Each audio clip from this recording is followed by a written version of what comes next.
Há séculos, a gente se apega a uma promessa poderosa, a de que a educação é a grande força que pode criar um mundo mais igualitário. Mas, o que a sociologia tem a dizer quando a gente coloca essa promessa à prova? Bom, é nisso que vamos mergulhar agora. Essa é a pergunta de $1 milhão, né?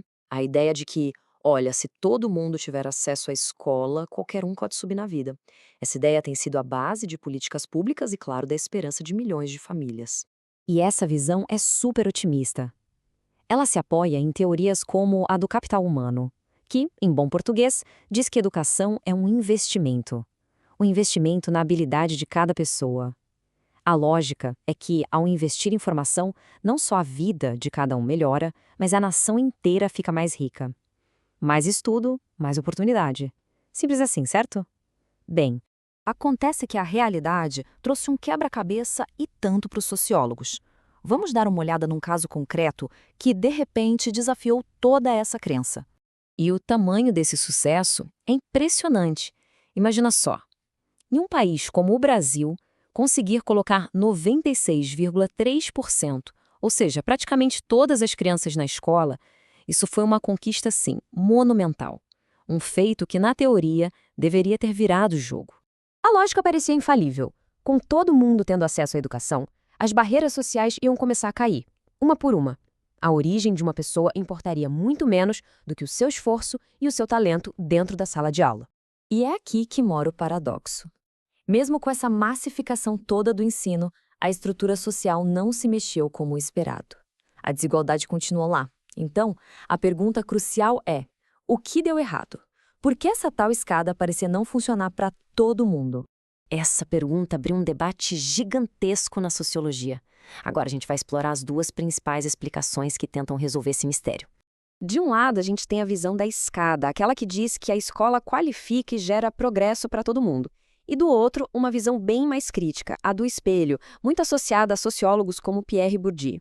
Essa teoria diz que a escola, na verdade, só reforça as desigualdades que já existem lá fora. Ela não cria um jogo novo, ela basicamente carimba quem já eram os vencedores do jogo antigo. Para a gente entender qual dessas teorias chega mais perto da realidade, a pesquisa precisou ir muito mais fundo. E aí o foco da investigação mudou, e mudou radicalmente. Pois é. Se não era apenas o acesso à escola que fazia a diferença, o que seria então? Os pesquisadores começaram a procurar a resposta em outro lugar.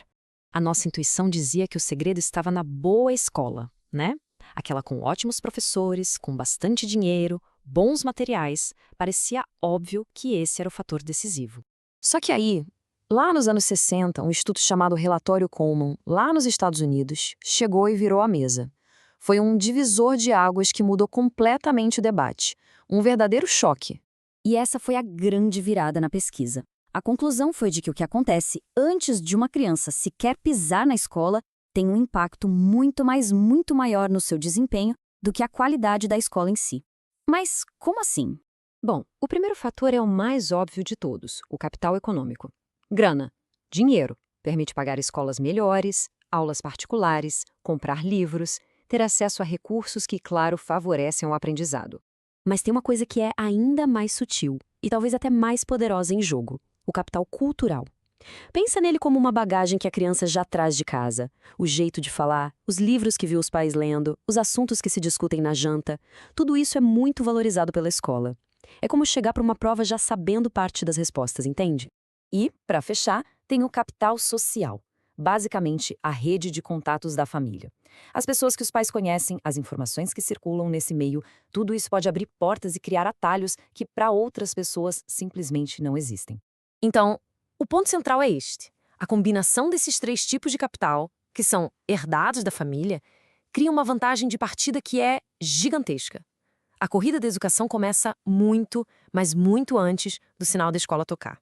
Ok, diante disso tudo, surge uma pergunta que é quase inevitável.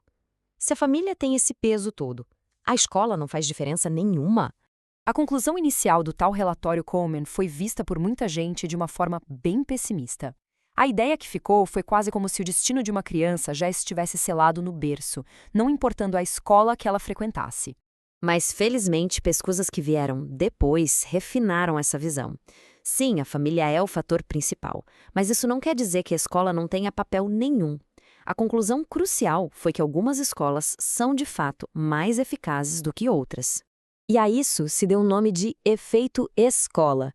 É a medida do quanto uma escola consegue, de verdade, fazer a diferença na vida de seus alunos, ajudando a superar as desvantagens que eles trazem de casa.